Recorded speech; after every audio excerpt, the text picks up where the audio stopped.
En ce moment, profitez d'aides à la reprise exceptionnelles et de l'extension de garantie offerte sur toute la gamme Peugeot.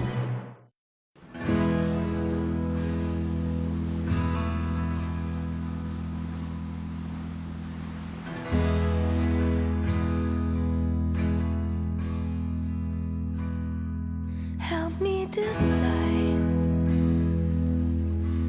whether to climb a hill or shoot for the moon.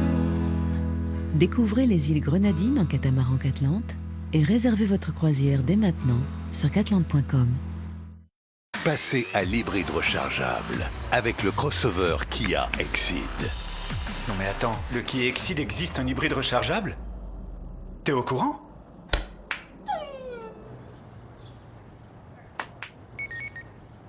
Oui, maman.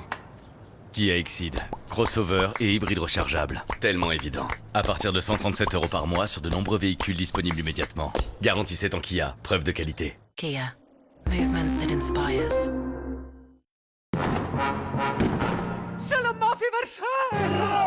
C'est le Mafiversaire. 70 € offerts pour chaque nouveau contrat sur maf.fr et en agence.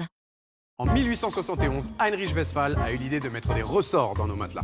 Aujourd'hui, Heinrich Westphal garantit qualité et robustesse au meilleur prix. Le Villandry à 549 €, le Chenonceau à 559 €, le Versailles et le Chambord à 749 €. Alors profitez de nos offres et retrouvez la liste de nos revendeurs près de chez vous.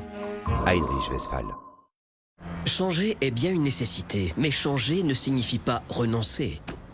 Alors, ne renoncez pas à la technologie, à la beauté, à l'ouverture sur le monde. Ne vous contentez pas de changer. Ouvrez de nouveaux horizons. Nouvelle 500 3+1 avec sa Magic d'or. Déjà plus de 70% de Fiat 500 vendus en électrique. Alors si ça vous branche, essayez-la et à votre tour d'inspirer le changement. Rendez-vous sur fiat.fr.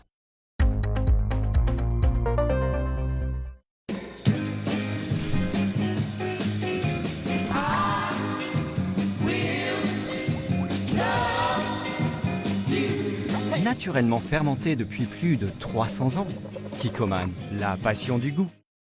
Choisir entre écouter notre tête ou notre cœur n'est pas toujours évident. La tête dit « Soyons plus raisonnables, essayons de penser aux autres ». Le cœur répond « Faisons-nous plaisir ».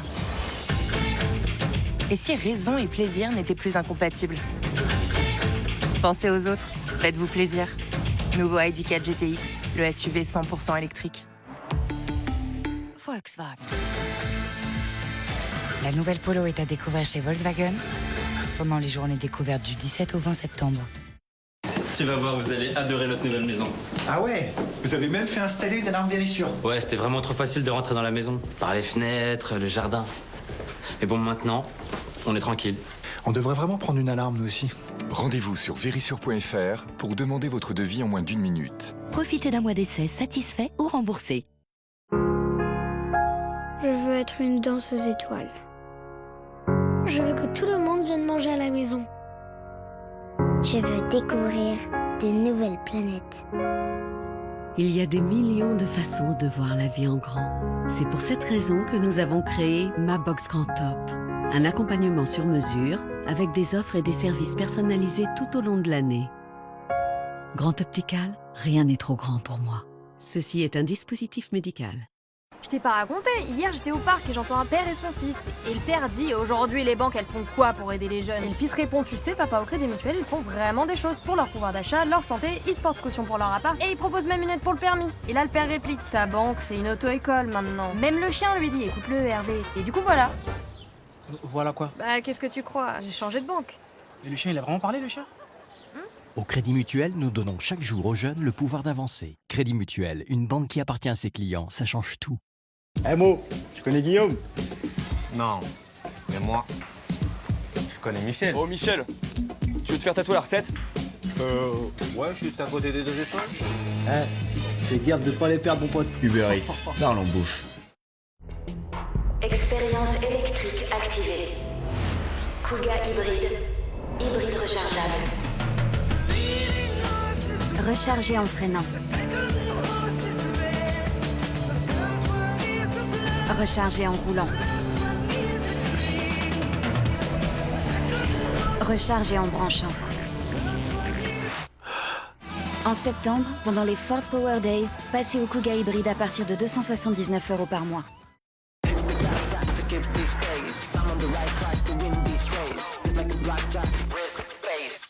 Street Fries de McCain, le goût de la street à la maison.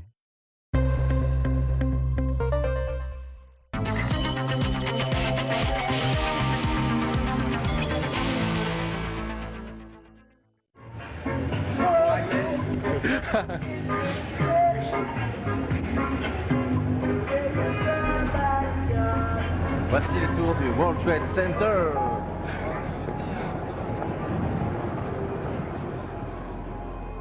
Les tours jumelles, c'était incontournable. C'était vraiment le symbole. La skyline new-yorkaise, à l'époque, c'était les tours jumelles. C'était un peu comme des phares. Depuis gosse, c'était la fascination pour ces immenses tours qui avaient été les plus hautes du monde pendant longtemps. Donc je voulais voir ça. J'avais dit à mon copain, il faut absolument voir les tours jumelles. Donc quand on arrivait, on avait cette impression de puissance, de gigantisme. Et à la fois, on se sent tout petit. Nous sommes dans le World Trade Center. Donc on va se préparer à monter. Et 107 étages.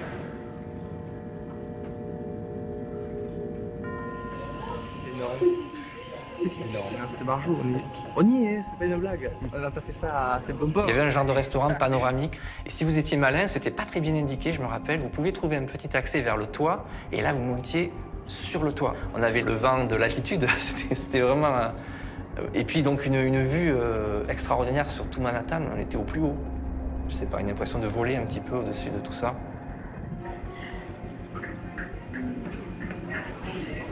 Les gens qui travaillent là, je te dis pas quoi.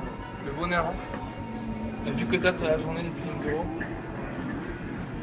En tant que touriste, on traversait le hall d'entrée, on était guidé vers l'ascenseur, on prenait un ticket, on montait. On croisait des gens qui travaillaient dans les tours et j'essayais de visualiser cette ambiance. Je ne pouvais pas revoir les visages parce que je ne m'étais pas imprégné à ce point-là, j'imaginais pas ce qui allait arriver après. J'y repensais longtemps et même encore, il y a vraiment un lien fort avec cet événement et ce lieu.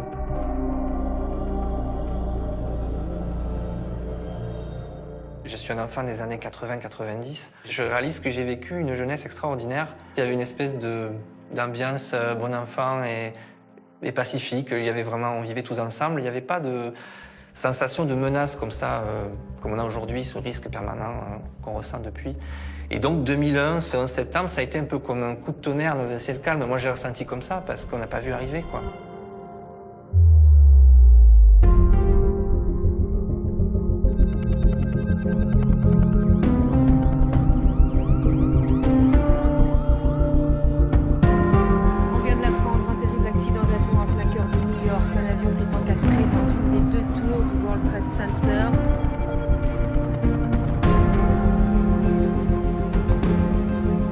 Nous sommes dans une phase d'acte de guerre, le mot est peut-être très fort, mais il faut peut-être à cette heure-ci le prononcer.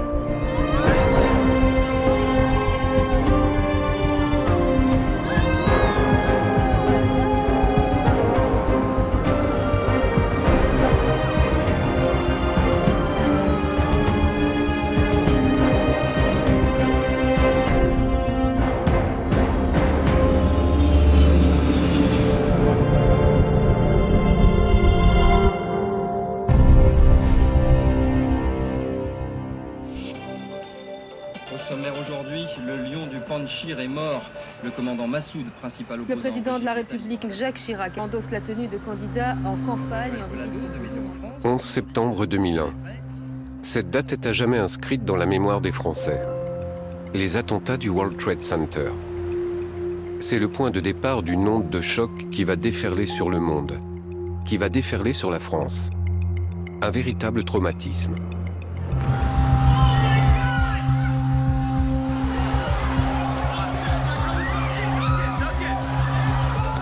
Aujourd'hui encore, chacun de nous se souvient exactement de ce qu'il faisait ce jour-là. Pour la première fois, des Français partagent leurs souvenirs de cet événement majeur du XXIe siècle et nous racontent comment il a changé leur vie. Au cœur du drame, ou simples spectateurs sous l'emprise d'un flot ininterrompu d'images, ils nous font le récit chronologique d'une journée inoubliable. Je suis à mon bureau, le téléphone sonne. Et Laurent me dit « Olivier, allume CNN, il se passe quelque chose ». Je pense que comme tout le monde, la vie s'arrête. J'ai ce souvenir de regarder en boucle ces avions qui rentrent dans les tours.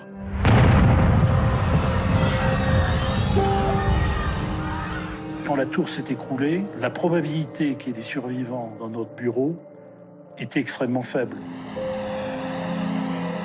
Mon corps a réagi comme si j'étais mort. 20 ans après, quel impact gardons-nous de cet événement? Sous bien des aspects, la France dans laquelle nous vivons aujourd'hui est héritière du 11 septembre 2001. Les Français n'ont pas oublié. Pour certains d'entre eux, ce drame a laissé une empreinte profonde dans leur vie. Il y a un avant et un après 11 septembre. Ça m'arrive encore de passer devant une voiture et de me dire j'ai peur qu'elle explose. Les blessures sont profondes chez plein de gens. J'arrive pas à en parler sans pleurer. Ça fait mal, quoi. Souvent, ils se demandent quelle aurait été sa vie. Et moi aussi, d'ailleurs, si mon fils avait été vivant.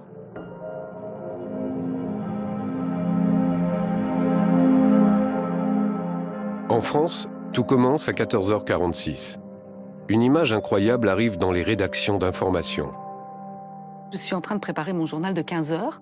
Mon rédacteur en chef déboule dans la rédaction et me dit je crois qu'il faut que tu ailles à l'antenne tout de suite parce qu'il se passe quelque chose de bizarre. Il y a un avion dans une des tours du World Trade Center. Ben, quand même, je dis mais attends, je n'ai aucune dépêche d'agence là. Je n'ai rien. J'ai un fil d'AFP devant moi, sur mon écran, il n'y a rien. Il me dit oui, mais moi j'ai l'image. On vient de l'apprendre, un terrible accident d'avion en plein cœur de New York. Un avion s'est encastré dans une des 2 tours du World Trade Center. On rejoint tout de suite notre correspondant. Je me retrouve à expliquer qu'il y a effectivement un avion qui s'est encastré dans une des tours jumelles. Je ne sais pas dans quelles circonstances, je ne sais pas quel avion. Le ciel est bleu, donc on ne peut pas se dire que c'est dû à des intempéries, peut-être une défaillance technique. On pense d'abord à l'accident. Symbole de la toute-puissance américaine, près de 50 000 personnes travaillent dans les Twin Towers du World Trade Center. Pour certaines d'entre elles, c'est le début d'une journée qui va faire basculer leur vie à jamais. L'avion arrive sur la façade nord, où mes bureaux sont. Et donc, je lève la tête, surpris par ce bruit énorme, colossal. Et je vois l'avion.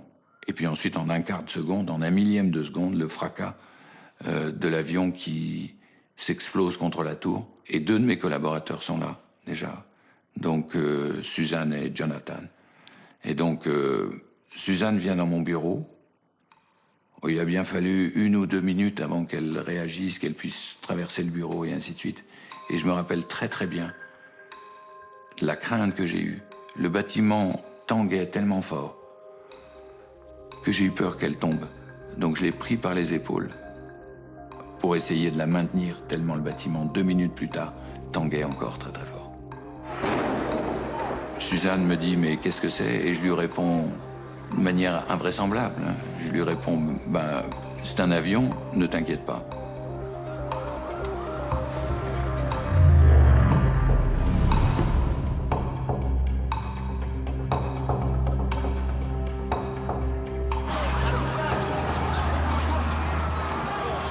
Je suis dans un restaurant, le 14 Wall Street, et c'est à mon tour d'organiser en fait un petit déjeuner, qui est un point que nous faisons régulièrement. Je suis avec un certain nombre de personnalités responsables d'entreprises parapubliques et du secteur public français, dont le consul de France, dont le directeur général d'Air France. Nous entendons une énorme déflagration. Nous sortons sur la terrasse, le haut de la tour nord du World Trade Center est percé d'une longue balafre noire. Nous voyons aussi des milliers de feuilles de papier qui volent. Certaines tombent à nos pieds sur la terrasse. Un d'entre nous dit un avion de tourisme a dû heurter la tour. Non, répond le directeur d'Air France à New York. L'impact est trop fort. Ça ne peut être qu'un jet commercial qui s'est encastré dans la tour.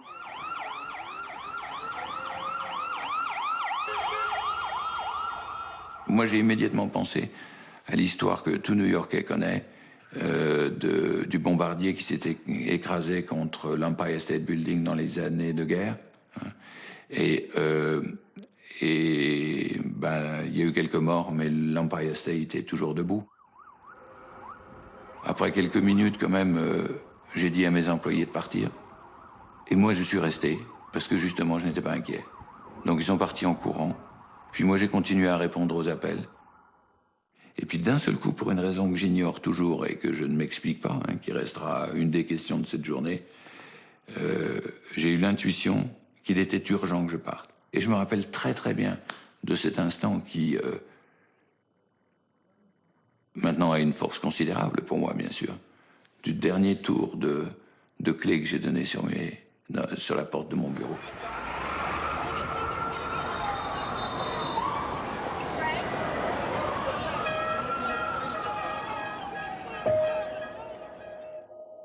Ma belle-fille m'appelle et me dit « Thierry vient de m'appeler et il m'a dit de vous rassurer qu'ils vont être évacués. Il pense que ça va être par le toit, mais de ne pas vous inquiéter. » Alors je dis « Bon, s'il a dit ça, c'est que tout va bien. C'est que tout va bien. » Et je pars travailler. Donc je travaillais au 4 chemins à Port de la Villette. Et j'arrive à mon travail et puis par curiosité, puis je voyais que les gens m'appelaient un petit peu. Enfin, j'avais des appels qui étaient un peu bizarres. Je mets la radio quand même et j'entends qu'il y a une deuxième tour qui a été touchée aussi. Et j'appelle mon mari, je lui dis « Écoute, j'ai l'impression que c'est plus grave que ce qu'on a pensé, essaye d'appeler Thierry. » Alors mon mari l'appelle, lui dit appelle, mais il n'est pas tombé sur lui, bien sûr.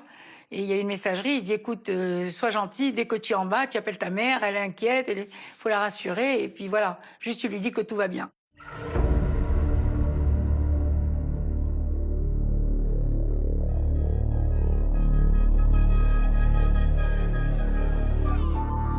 Tu prends le métro, la ligne N. Cette ligne N, elle est aérienne jusqu'à Queensborough Bridge. J'avais cours à 10h30 au lycée avec mes élèves de première. Et donc, voilà, je suis là comme tout le monde. Je suis debout, accroché à ma barre de métro. Et on voit effectivement le trou dans une des tours, assez haut dans la tour. Bon. Et puis d'un seul coup, mais vraiment d'un seul coup, on voit une boule de feu. Et là, waouh! Il y a tout le wagon qui se tait d'un seul coup, quoi. Enfin, rien que d'en reparler, ça me fait quelque chose. Et on est tous là, comme ça, dans une sorte de temps suspendu, quoi. Le jour de ma mort, j'aurai encore cette image-là en tête.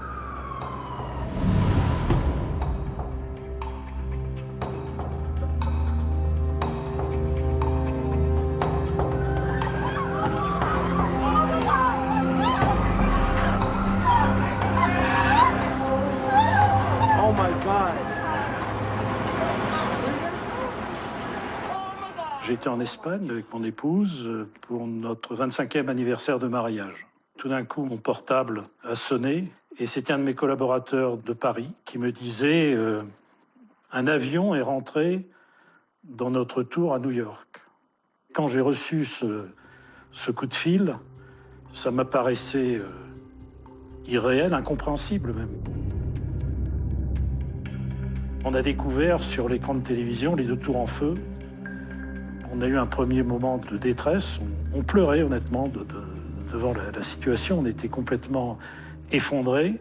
On avait 143 employés dans notre bureau et on ne savait pas combien on avait d'employés ce jour-là dans le bureau parce qu'on ne compte pas les gens quand ils rentrent. Donc on ne savait pas combien on avait d'employés.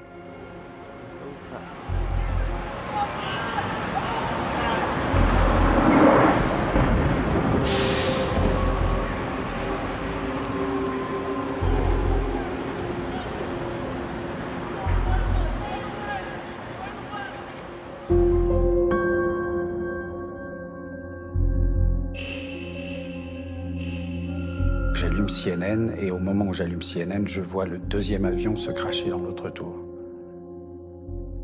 Et après, pendant 3 jours, Plus de nouvelles de personne, puisqu'il n'y avait plus aucune communication. Un silence complet.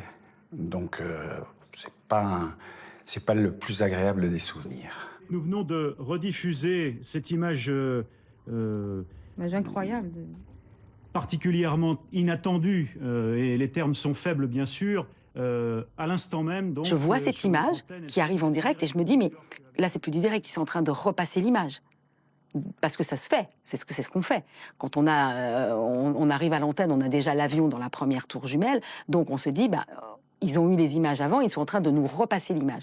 Et en fait, le cadre s'élargit, et là, on voit qu'il y a un deuxième avion dans la deuxième tour. Et là, vraiment, je vous assure, on a eu un blanc. C'est un souvenir que moi, je garde encore maintenant, cette espèce de blanc que je n'ai plus jamais eu après, à l'antenne, quel que soit l'événement, quel que soit le news qui pouvait arriver. Jamais je n'ai plus eu ça, et je ne l'avais jamais eu avant. Mais là, c'était tellement prenant, c'était tellement hallucinant, c'était au-delà de l'imagination qu'il n'y avait plus de mots. Et j'étais comme tout le monde, comme le monde entier qui regardait ces images en direct. J'étais sidérée. C'était de la sidération. Au début, vous vous dites c'est pas possible, c'est un film, c'est la tour infernale, c'est juste pas possible. En une fraction de seconde, l'événement vient de passer du statut d'accident incroyable à celui d'attaque terroriste, d'acte de guerre. En France, le président de la République, Jacques Chirac, bien qu'en déplacement en Bretagne, est très vite informé de la situation. À Paris, le gouvernement de cohabitation de Lionel Jospin est également mis en alerte. J'avais rendez-vous à l'Assemblée nationale où nous devions être entendus, Alain Richard, ministre de la Défense et moi, pour faire un point de la situation dans le monde, comme nous le faisions régulièrement. On arrive, on commence à s'installer, et tout à fait au début, il y a une dépêche qui indique qu'un avion a percuté une des tours de New York. Et on dit, c'est un accident regrettable. On regarde un peu, mais enfin, la séance commence un peu, normalement, je veux dire. Et pas longtemps après, il y a une deuxième dépêche qui annonce qu'il y a un deuxième avion. Ça paraît tout de suite pas normal, c'est pas un accident, c'est pas deux accidents. C'est un acte terroriste qui frappe la première puissance mondiale en son cœur. Notre préoccupation immédiate, c'est assurer la protection des Français. Nous n'excluons pas que nous puissions être frappés aussi dans une tentative qui, en fait, toucherait non seulement les États-Unis, mais aussi des alliés des États-Unis.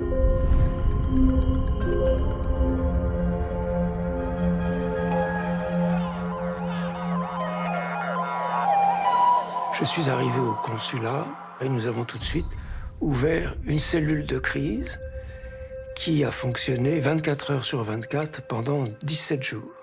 Et bien entendu, la première question que nous nous posions, c'était de savoir s'il y avait des Français parmi les victimes.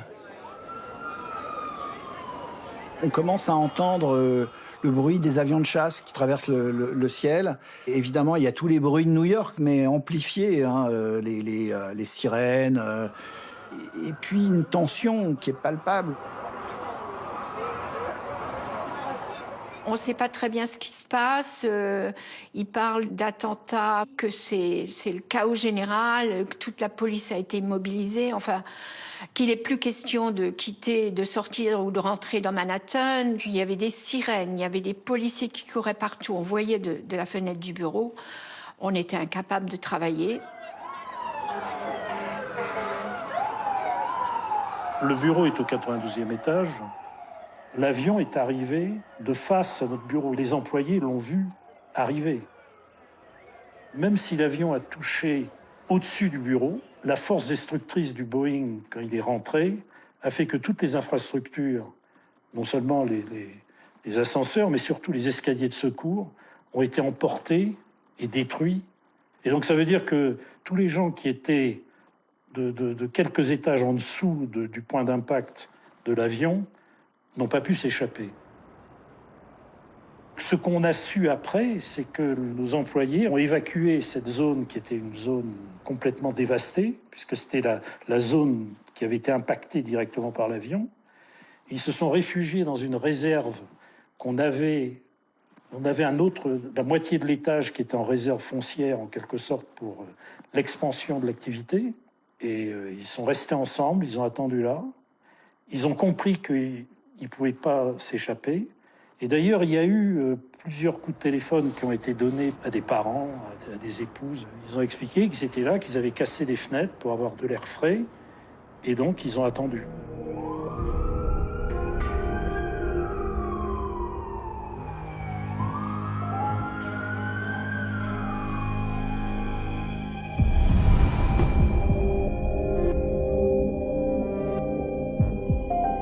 « 9h37. La ville de Washington est touchée à son tour. Le vol AA-77 vient de s'écraser sur le Pentagone, au lieu du commandement militaire des armées des États-Unis. La stupeur laisse place à l'effroi.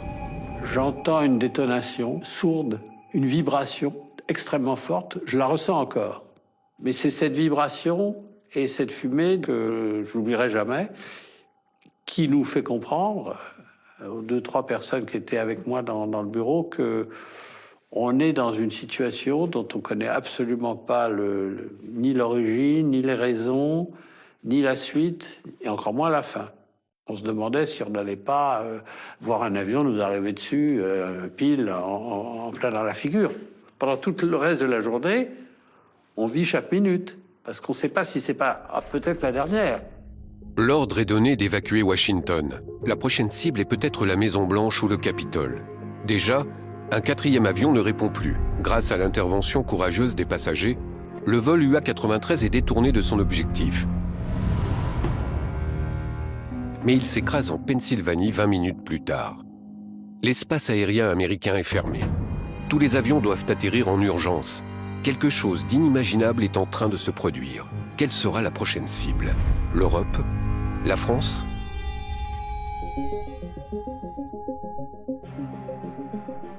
C'est là que je me rends compte que c'est pas un acte isolé. Et je prends le téléphone pour parler moi-même au président. Tout de suite, je lui dis il faut que vous rentriez. Nous suivons depuis une demi-heure les événements, naturellement, de minute en minute, et je suis dans l'obligation absolue de regagner immédiatement mon bureau à Paris. Je demande immédiatement à mon conseiller défense, à mon conseiller sécurité, au chef de mon cabinet militaire de me rejoindre. Puis ensuite, je demande aux 4 ministres qui m'apparaissent les plus directement concernés de me rejoindre dans mon bureau à Matignon. Et nous prenons, au niveau du gouvernement, les premières décisions. Le sentiment profond, immédiat, que l'émotion doit se transformer tout de suite en action. Le Premier ministre vient d'ores et déjà de décider le déclenchement du plan Vigipirate renforcé. Il fallait garder son sang-froid et agir vite. La priorité, c'était de se prémunir contre une attaque. Ça pourrait très bien intervenir en France, soit autour de centrales nucléaires, soit autour de la Tour Eiffel. Bref, des cibles faciles, je dirais, pour des gens déterminés et en capacité de nuire. On était dans la protection avant tout. Est venue à ce moment-là, dans le débat, une question éthique tragique qui existe toujours, qui est si on acquiert la certitude qu'un avion détourné présente ce danger, on ferait évidemment tout pour le détourner et pour le contraindre à s'éloigner des zones les plus vulnérables. Mais si les gens qui le pilotent sont déterminés à provoquer un crash, que fait-on en termes d'atteinte à l'avion lui-même, avec ses passagers?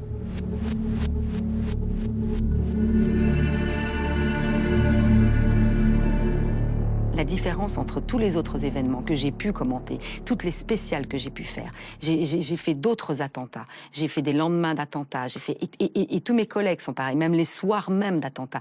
Les attentats ont eu lieu, mais on est dans l'après. Nous, on était en train de commenter en direct des gens qui mouraient, sous nos yeux. Au moment où nous, on parlait, des gens étaient en train de mourir. Et ça, on n'est absolument pas formé à ça.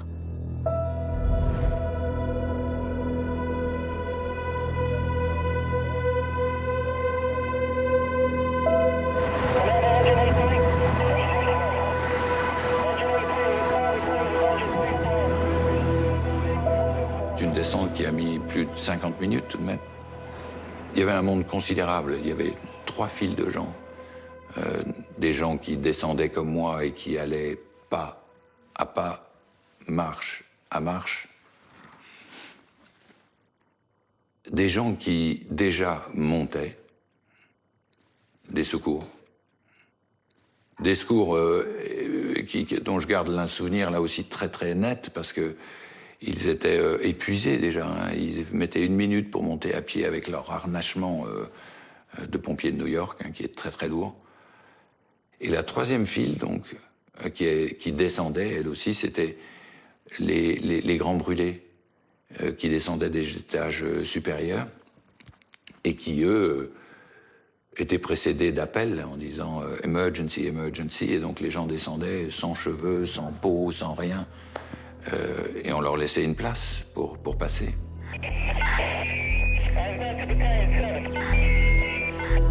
Inconsciemment, je percevais le danger très très grave qui nous menaçait. Mais s'est enclenché tout au long de cette journée une multitude de mécanismes que j'ai pu observer,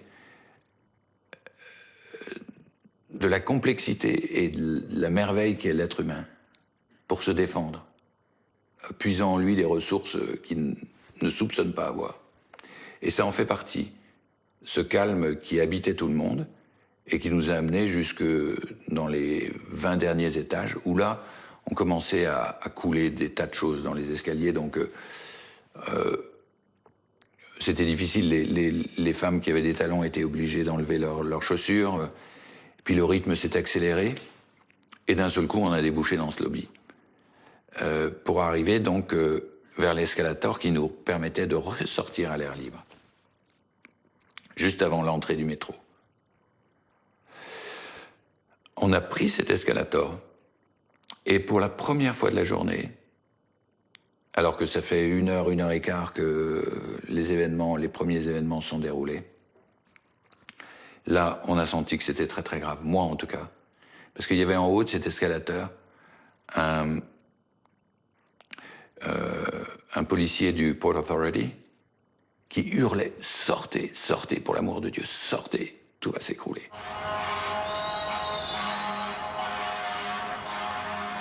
L'activité débordante des pompiers dans tous les sens, des gens qui couraient, de la panique à la sortie dans la rue, c'est encore New York. C'est New York blessé, mais c'est encore New York. Mais ce qui n'était plus New York, c'était les taches de sang partout et les débris de gens qui s'étaient jetés par les fenêtres. C'était...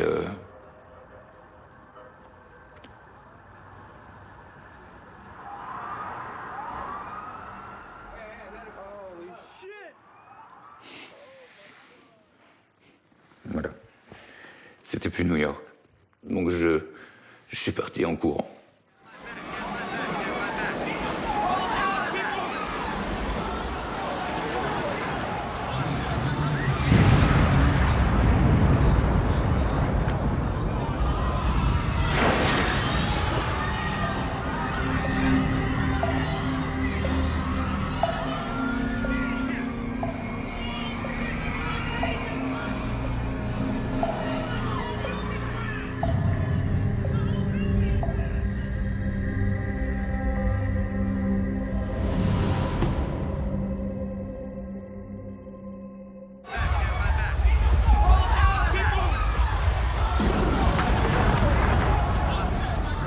J'étais absolument pétrifié par ce que j'étais en train de voir. Parce que personne s'attendait à ce que ces tours tombent. On a compris ultérieurement pourquoi elles sont tombées. Mais à l'époque, c'était un incendie, c'était gravissime, mais l'effondrement des tours, personne n'aurait pu l'imaginer.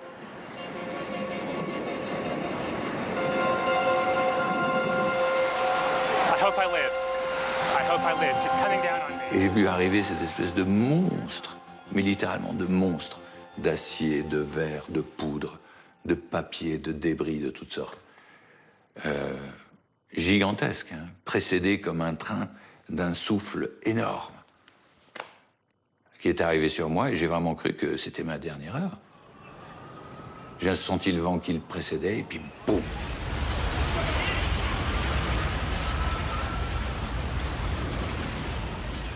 Ce qui a été effarant, d'un seul coup, il y a eu plus un bruit et plus 1 gramme de lumière, plus rien. Et ça, on se rend compte que c'est des choses auxquelles on fait jamais attention, la lumière, l'air et ainsi de suite. On l'apprend à la naissance d'une certaine manière. Et quand il n'existe plus, on est certain d'être mort. En tout cas, mon corps a réagi comme si j'étais mort.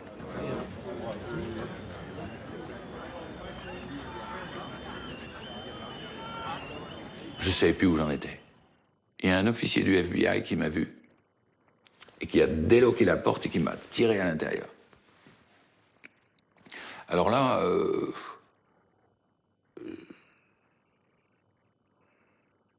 on n'est presque plus un homme à ce niveau de terreur.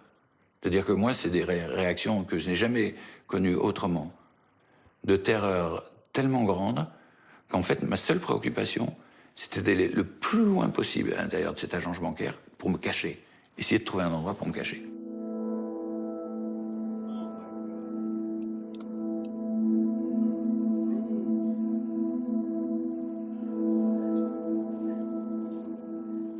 J'ai vu la tour disparaître sous mes yeux.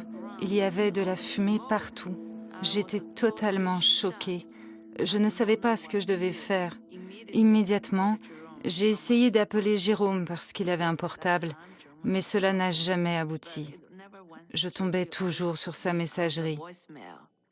J'ai pensé, il n'est qu'au 26e étage, il a toutes les chances d'être vivant, de s'en sortir.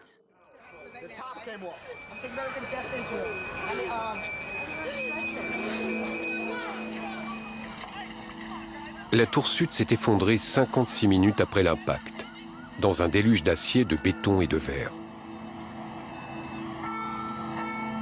Ces images rares témoignent du spectacle de désolation qui règne au pied de la tour nord. Malgré le risque imminent, des hommes sont là. Sauveteurs, caméramens, journalistes, errant parmi les décombres, conscients du danger qui les menace.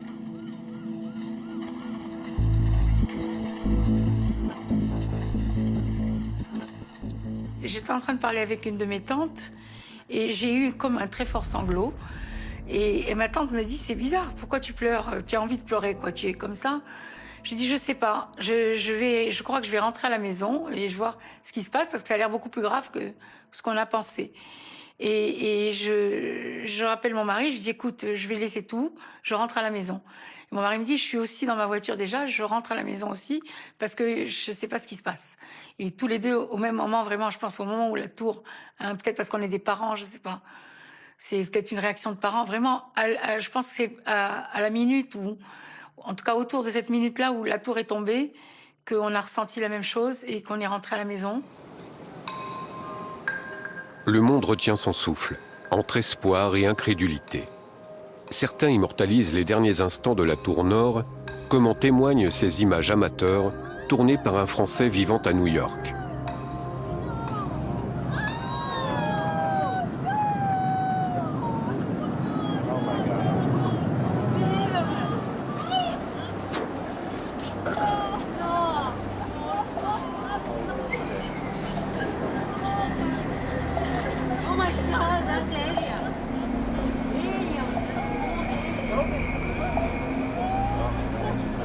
Témoignage du choc, mais aussi de la détresse de ceux qui assistent en direct au spectacle hallucinant de la fin d'un symbole, la fin d'un monde.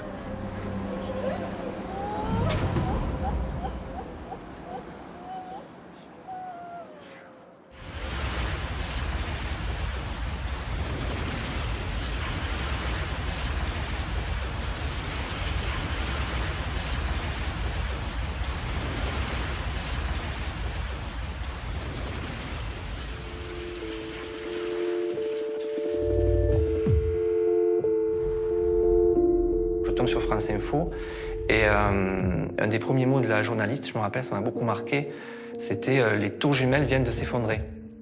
Et sincèrement, sur le coup, j'ai eu beaucoup de mal à le croire. C'était complètement irréel. Pour y être allé quelques mois auparavant, c'était impensable. J'étais en camping et on n'avait pas de télé, pas de smartphone, rien. On a fini par trouver un bar, un café où il y avait une télé et on est resté, je sais pas, quelques heures à observer les événements, à essayer de comprendre. Ça m'a vraiment affecté sur le coup. J'ai appelé de suite l'ami avec lequel j'étais parti en voyage à New York précédemment. On a beaucoup échangé, on avait besoin d'en parler.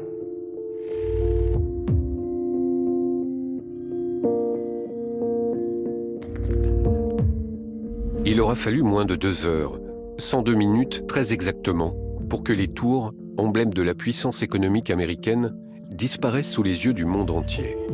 En ce mois de septembre 2001, la France préside le Conseil de sécurité de l'ONU. Le choc des attentats va conduire les responsables français à rédiger en urgence une résolution historique. Lorsque le nuage s'est dissipé, les 2 tours avaient totalement disparu. C'était évidemment une catastrophe totale, un acte de guerre. Qu'est-ce qu'on pouvait faire? On a téléphoné aux Nations Unies, le bâtiment avait été fermé. J'ai essayé de joindre le président de la République, que j'avais servi pendant 5 ans à l'Élysée et que je pouvais joindre directement. Plus de téléphone. Et donc nous avons commencé à préparer entre nous, Français, diplomates, que le hasard et la tragédie plaçaient devant une responsabilité historique. Nous avons commencé à préparer une résolution simple qui, en gros, disait « ce n'est pas une attaque contre les États-Unis, c'est une attaque de la barbarie terroriste contre la communauté internationale tout entière. Nous sommes tous avec les États-Unis. » En gros, c'était le sens de notre résolution. À moins d'être dedans, on ne sait pas ce que c'est qu'une guerre ou ce que c'est qu'un tremblement de terre. On est dedans et on n'oublie jamais. Chacun était dans un mode, ok, on va essayer de rentrer dans un endroit sûr, rentrer à la maison, home, back home. Pour moi, le 11 septembre est associé aussi à une odeur de brûlé, une odeur... pour moi, c'est l'odeur de la mort. La seule fois où j'ai pu approcher assez près de Grande Zéro, c'était le 11 dans l'après-midi. Et ça, j'oublierai jamais. Toutes ces minutes à marcher dans ce décor d'apocalypse. La bombe nucléaire, ça peut ressembler à ça. Tu étais dans une cave, tu as survécu, et tu sors, voilà ce que tu vois.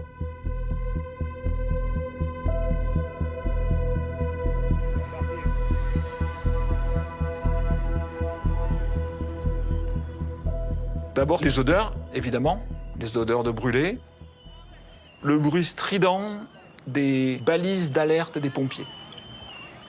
À la fois les véhicules et les pompiers eux-mêmes, ils ont sur eux des balises pour les retrouver si jamais ils sont sous un bâtiment effondré.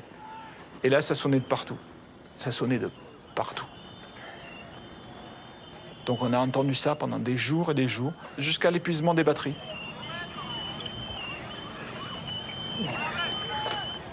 Si je me souviens bien, c'est le tout début, mon tout premier papier, celui que j'ai fait le 11 au soir. Et j'ai commencé par un truc... Jamais à Beyrouth ou Sarajevo, on a connu quelque chose de cette ampleur-là.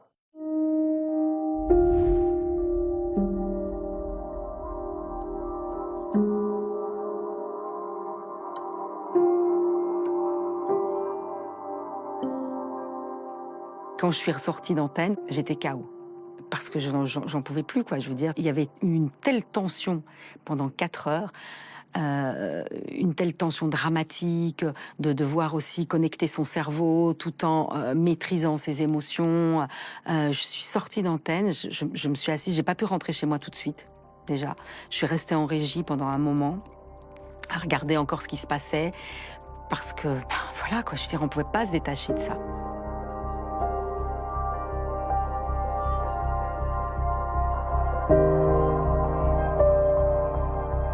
Sidération, émotion et peut-être la peur. Peut-être la peur parce que elle est venue juste après. Mais au bout de quelques jours, quand on a vécu ça, on se dit mais il va se passer quoi là maintenant? Parce qu'on savait que c'était le début de quelque chose.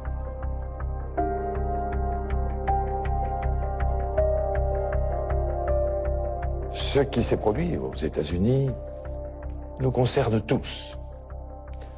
J'imagine les sentiments que chacun d'entre vous éprouve ce soir. Sentiments d'horreur et peut-être d'inquiétude. Et j'ai pensé qu'il était de mon devoir de vous parler.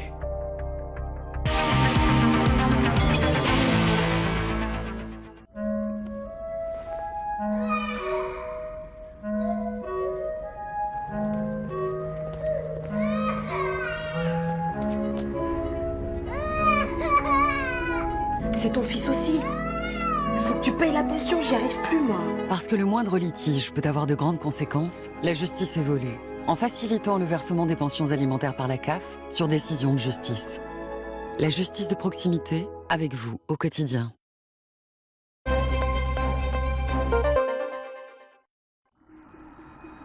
Le plaisir de conduire. C'est d'abord une philosophie, incarnée par un style. Thermique, hybride ou électrique, les SUV Mazda vous offrent élégance et caractère. Avec Total Energy, c'est simple de maîtriser sa consommation. C'est pas...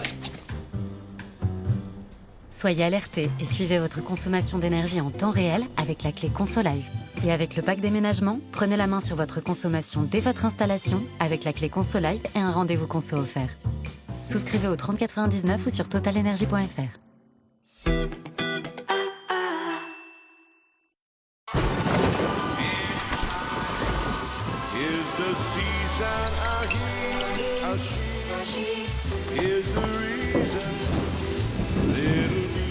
Laissez la pluie à l'extérieur. Technitoit pour un toit en bonne santé. Rendez-vous sur technitoit.com. Certains se font une idée particulière des véhicules hybrides. Ils s'imaginent tout et n'importe quoi. Et pourtant, il y a déjà plus de 18 millions de conducteurs d'hybrides Toyota à travers le monde. Hello Hybrid Happiness. Pendant les Happy Hybrid Days, repartez dès maintenant avec votre Toyota Corolla hybride à partir de 199 € par mois, entretien inclus. Bonjour. Quand Alain a besoin d'aide, c'est sa fille qui s'occupe de lui. Même si parfois, il a du mal à l'accepter.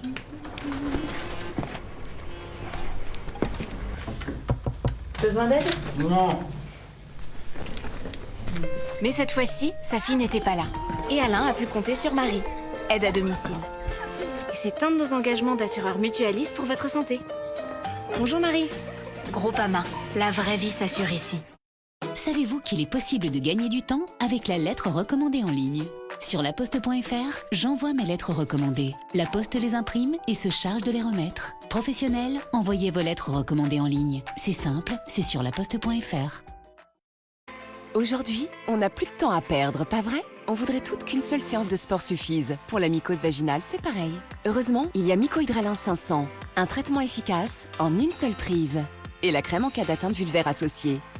Mycohydralin, et vous retrouverez le sourire. Tout médicament peut exposer à des risques. Parlez-en à votre pharmacien. Chez Triba, on adore écouter vos projets. Du 8 au 19 septembre, ce sont les portes ouvertes. Profitez de la pause offerte sur vos projets fenêtres, portes d'entrée et volets. La vie est meilleure quand votre chat stérilisé reste agile et maintient son poids idéal avec Ultima Stérilisé. Des recettes produites en France à partir d'ingrédients de haute qualité. Ultima, partageons une vie meilleure.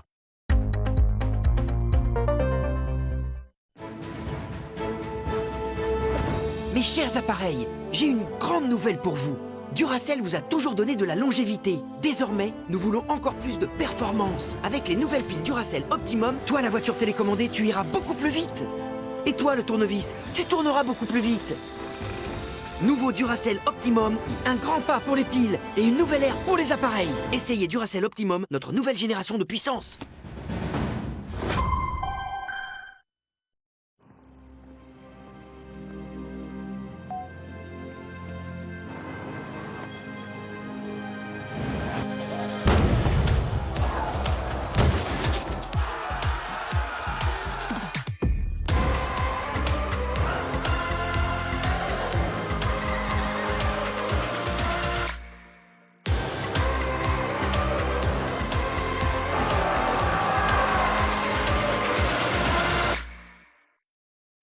consommer plus responsable. Un jour, le monde sera peut-être plus responsable, moins gourmand en ressources et en énergie, avec moins de déchets. En attendant, on peut agir dès aujourd'hui. En 2 ans, plus de 38 000 voitures assurées Maïf ont été réparées avec des pièces recyclées. Et on ne compte pas s'arrêter en si bon chemin. Agir pour une réparation auto plus responsable, c'est ça, être assureur militant aujourd'hui.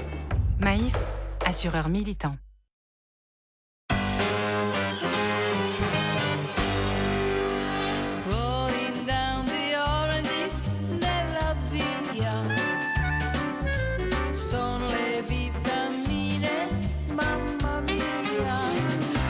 Sei italiana, half americana, un po' siciliana. Everybody say I love you. Fiat. Nous sommes Monabank, mais nous aurions pu nous appeler Pierre Banque ou Chloé Banque, car mettre les gens avant l'argent, c'est ça qui fait notre nom. Monabank, les gens avant l'argent. Oh, regardez le paysage, les enfants. Twingo verte. Aïe! C'est pas moi, c'est lui. Arrêtez de toucher à ma gueule. Regardez comme c'est beau. Attention, virage à droite, puis virage à gauche. Papa, vite un sac. Pourquoi? J'ai mal au cœur. Oh non, serre les dents là. J'ai oublié mon maillot de bain à la maison. Enfin, moi, je peux pas faire demi-tour là. J'ai envie de faire pipi. Avec Open, on a tout à gagner à être en famille. Fibre TV fixe mobile. Orange.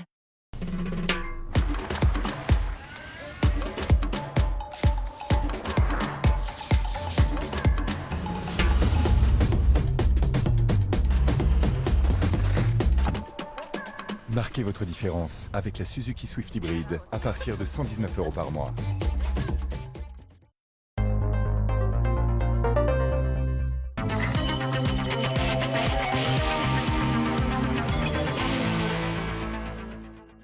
On a parlé ensuite de Oussama Ben Laden, le milliardaire islamiste capable. Dans une violence inouïe, des milliers de tonnes de débris sont alors projetés dans les rues alentours. Des gendarmes, des CRS et... De part et d'autre de l'Atlantique, la nuit sera longue.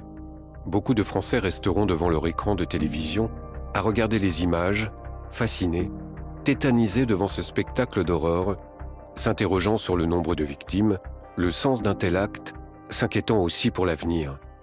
Que nous réserve demain?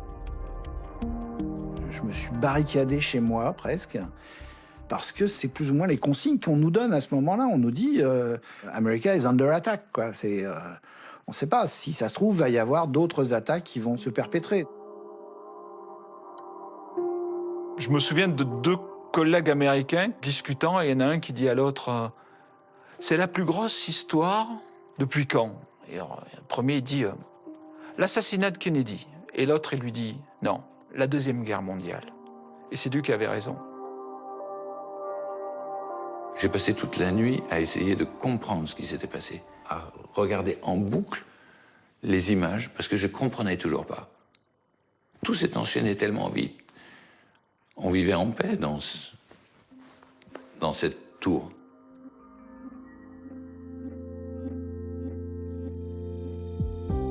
C'était un des seuls endroits de New York où il n'y a pas de bruit, parce qu'on est très très haut dans le ciel. C'était calme, toujours calme, et toujours très beau. Moi j'avais une vue sur la rivière Hudson, en enfilade, et tout Manhattan en enfilade. C'était magnifique. Parfois on était sous les nuages, parfois on était sur les nuages. C'était une beauté, mais insondable. Voilà. La nuit, elle a été blanche. Et ensuite, le 11 septembre s'est poursuivi pour je ne sais combien d'années en moi, où il a fallu digérer.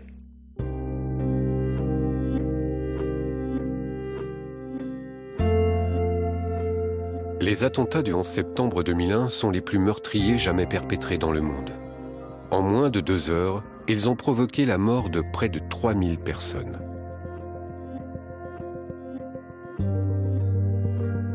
Depuis, près de 40% des disparus dans l'effondrement des tours jumelles ne sont toujours pas identifiés. La majorité était américaine, mais 93 nationalités ont été touchées. Parmi les victimes, 5 Français ensevelis dans les décombres du World Trade Center.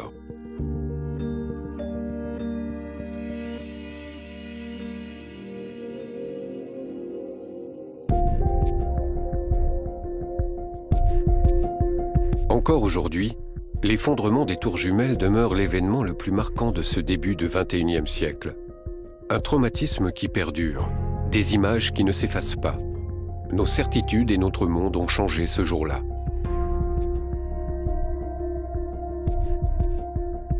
L'onde de choc des attentats a bouleversé les Français, les a marqués d'une empreinte parfois profonde. Une onde de choc dont les effets sont encore très présents aujourd'hui. D'abord l'impact immédiat, puis la solidarité et l'entraide, la reconstruction, lente et difficile, et enfin, le souvenir. Histoire de parcours personnels traumatisés, de vies brisées puis reconstruites. Histoire de Français.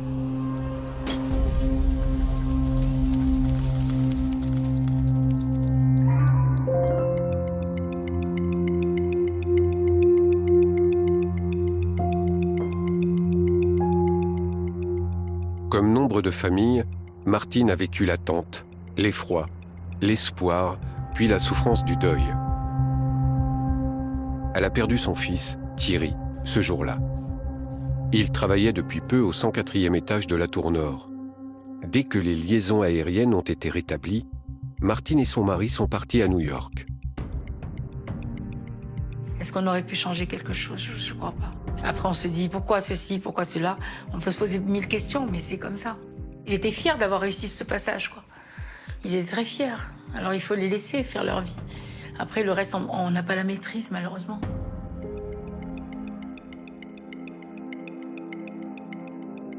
Toute la journée, on attendait.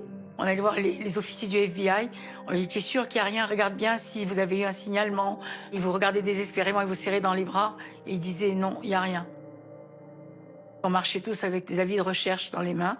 On les collait sur les arbres, on les collait partout, en disant si vous avez vu, appelez tel numéro et tout ça. Et tout le monde faisait ça. Il n'y avait rien à faire que d'attendre. Qu'est-ce qu'ils vont annoncer le soir comme corps retrouvé? Une semaine après, avec mon mari, on s'est dit, on va pas rester comme ça à attendre toute la journée. En plus, nous, on n'avait pas vraiment de chez nous. Et on va aller voir sur place, qu'est-ce qui se passe. Et on est arrivé, c'était interdit. Quand même, c'était interdit. On s'est rapproché le plus possible. Quand on a vu ce spectacle, mais c'était une horreur. Le ciel était noir. C'était l'enfer, c'était l'enfer. Quand on a vu ça, avec mon mari, on s'est dit, mais comment on peut sortir vivant d'un truc comme ça? C'est pas possible. C'est pas possible.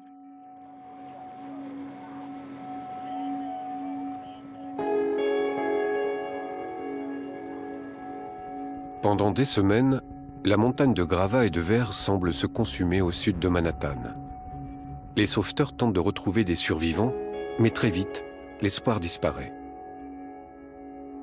69 employés de la société Carfuture, filiale du groupe Crédit Agricole, ont disparu dans l'effondrement de la Tour Nord. C'est toujours un souvenir difficile.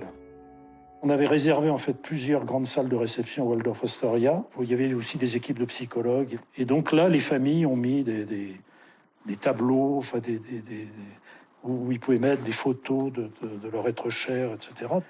Et puis bon, heureusement, j'étais avec mon épouse, qui m'a bien soutenu à ce moment-là. Ce dont je me souviens, c'est tous les contacts qu'on a eus avec ces familles, qui ont été d'une grande dignité, qui ont été d'une gentillesse extrême, et qui ont finalement affronté cette épreuve avec vraiment du courage. On a assisté à plus de 50 cérémonies d'enterrement. C'est tragique. On n'a pas vraiment de mots pour expliquer ce qu'on ressent, d'ailleurs. Bon, qu'est-ce que vous voulez dire?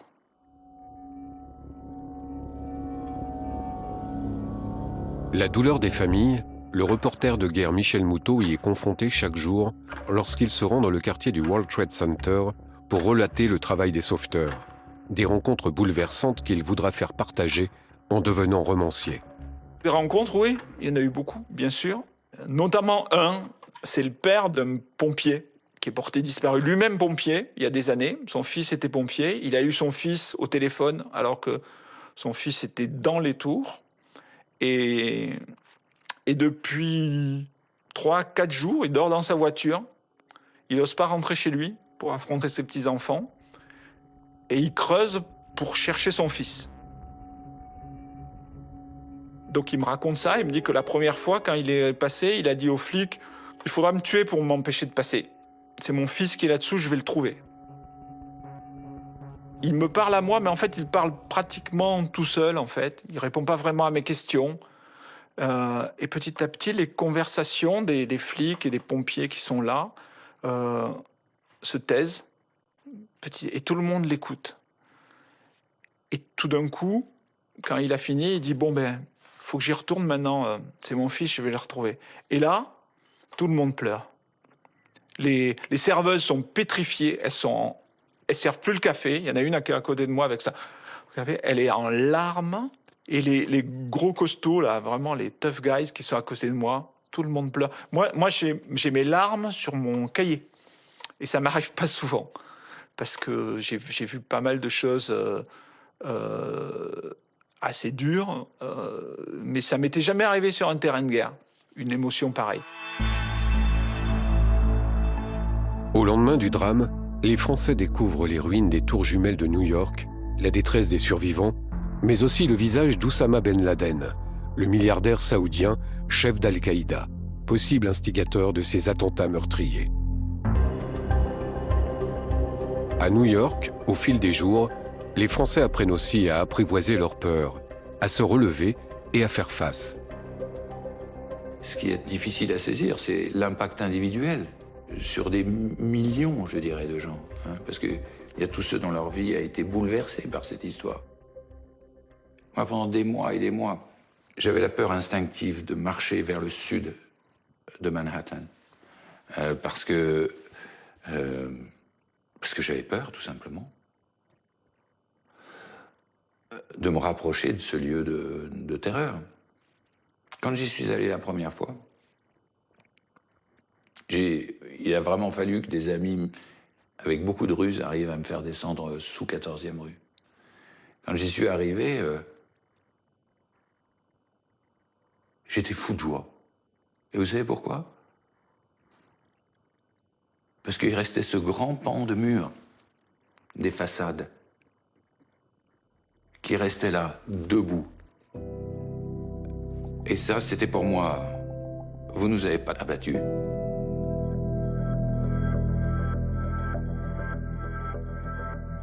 Je crois qu'on a toujours eu à cœur de rester combatif. On a eu de la chance d'avoir des équipes qui étaient à la fois compétentes, intègres et dévouées, et qui ont fait tout ce qu'il fallait pour finalement qu'on s'en sorte, parce qu'il fallait qu'on s'en sorte aussi de cette situation. On a été capable d'envoyer à toute notre clientèle des relevés de compte le 12 septembre. Et je pense que c'était aussi un élément qui était important, y compris d'ailleurs pour la solidité des équipes, pour leur stabilité, parce que le fait qu'on ait pu résister à l'attaque a montré que les terroristes n'avaient pas gagné. Ils nous avaient cruellement blessés, mais ils n'avaient pas gagné. Je ne dirais pas que c'est nécessairement le 11 septembre qui a fait que je suis devenu citoyen américain, mais dans une large mesure, mon attachement au pays a été quand même fortement renforcé. Le 11 septembre, pour moi, c'est un jour de recueillement et on pense à ce qui s'est passé et c'est un jour de tristesse, toujours.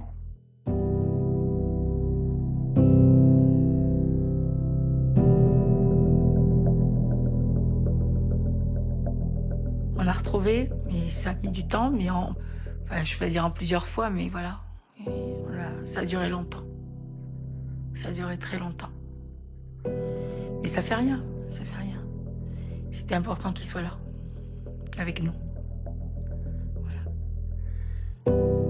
On est apaisé un peu. On avait toujours peur qu'il nous arrive quelque chose et qu'on n'ait pas été jusqu'au bout. Parce qu'on se dit, on ne peut pas laisser cette charge aux autres enfants. On a fait notre devoir de parents, ça c'est sûr. Et ça nous a un peu... On s'est dit, maintenant, il peut nous arriver n'importe quoi, c'est pas grave. C'est pas grave.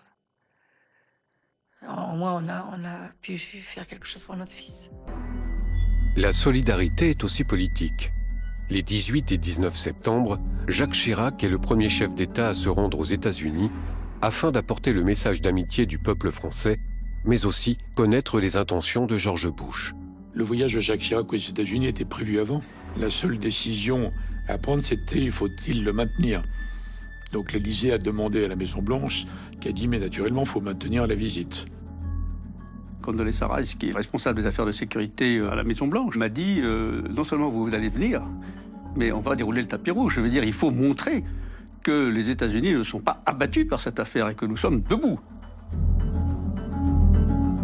On va parler beaucoup d'Afghanistan. Le président Bush va dire qu'il faut que les talibans nous livrent Ben Laden, et s'ils ne le livrent pas, eh bien, ils seront foudroyés. La réplique ne se fera pas attendre. Quelques semaines plus tard, la France participera à la coalition internationale conduite par les États-Unis contre l'Afghanistan. Mais en ce mois de septembre 2001, l'heure est encore au recueillement.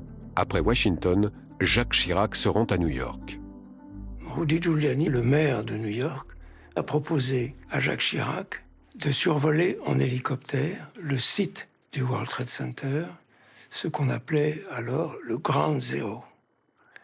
C'était pas prévu au programme de sa visite, mais le maire a beaucoup insisté en disant « il faut que vous ayez une vue directe de ce qui s'est passé ». Quand on voit ça, on a envie de pleurer. En imaginant l'ensemble des hommes, des femmes, peut-être des enfants, qui ont péri et que l'on ne retrouvera pas. Sous les décombres que Jacques Chirac découvre ce jour-là, on apprend rapidement que 343 pompiers font partie des victimes, ce qui va susciter une émotion immense au sein de cette profession. Apaiser les souffrances de leurs frères d'armes de New York, accueillir les familles endeuillées, les initiatives sont nombreuses dans toute la France. Il est 5h30 ce matin à Roissy, les passagers du vol New York-Paris débarquent. Entre les pompiers français et les New-Yorkais, certains se connaissaient déjà, et c'est de cette amitié qu'est venue l'idée de ce séjour. L'accueil des veuves des pompiers tués dans le World Trade Center et de leurs enfants est à la hauteur de l'hommage rendu à leur mari. 343 morts sur une opération de secours. Ça donne la dimension invraisemblable de l'événement. 343 familles brisées, plus de 1000 enfants orphelins d'un coup sur une opération. C'est inimaginable. On a voulu créer une dynamique d'échange entre la famille yvelinoise et les familles new-yorkaises. Et donc, depuis, on a des nouvelles de certains enfants, on a des nouvelles de certaines veuves. Certains enfants sont devenus même pompiers. Ce que l'on a voulu créer par l'association a fonctionné et fonctionne encore. Je ne peux pas dire que le 11 septembre ait fondamentalement changé ma vie professionnelle. Elle a en revanche fondamentalement changé ma vie personnelle. Définitivement. Le 11 septembre, je suis à New York. Il n'y a pas d'autre option possible pour rendre hommage à nos collègues, à nos frères d'armes qui sont disparus. Non seulement les 343 qui sont morts le 11 septembre 2001, mais aussi, et malheureusement depuis, tous nos collègues qui continuent de décéder des conséquences de maladies qu'ils ont contractées alors même qu'ils ont passé des semaines, des mois, jusqu'au mois de mai 2002, sur le site. On a beau se préparer à tout un tas de situations, le jour J, on ne sait pas comment on va réagir. On a une pensée quand on gravit des escaliers avec tous nos vêtements, l'harnachement, le matériel que l'on a. On se dit, qu'est-ce qu'ils ont vécu ? Éventuellement, pour certains, ils savaient qu'ils n'y redescendraient peut-être pas.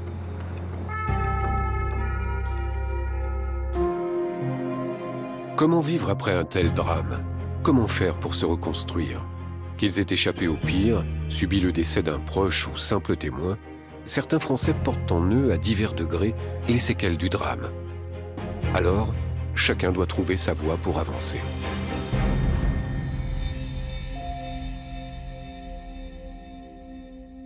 On s'est obnubilé sur le nombre de victimes, de morts. Mais nous, victimes qui sommes restés, on nous a dit, ben, il y a de la chance d'en être sortis. Je peux vous assurer que dans les premiers jours après le 11 septembre, je l'ai dit et ça a beaucoup choqué, j'aurais préféré être resté là-bas, sur place, tant j'ai souffert. Aujourd'hui, Dieu soit loué, je suis là et je suis très heureux d'être là. Mais la douleur tant morale, psychologique que physique a été telle que ça a été un supplice, vraiment un supplice. Et dans toutes ces histoires de terrorisme, je pense qu'on oublie toujours ceux qui restent, parce qu'on estime qu'ils ont de la chance.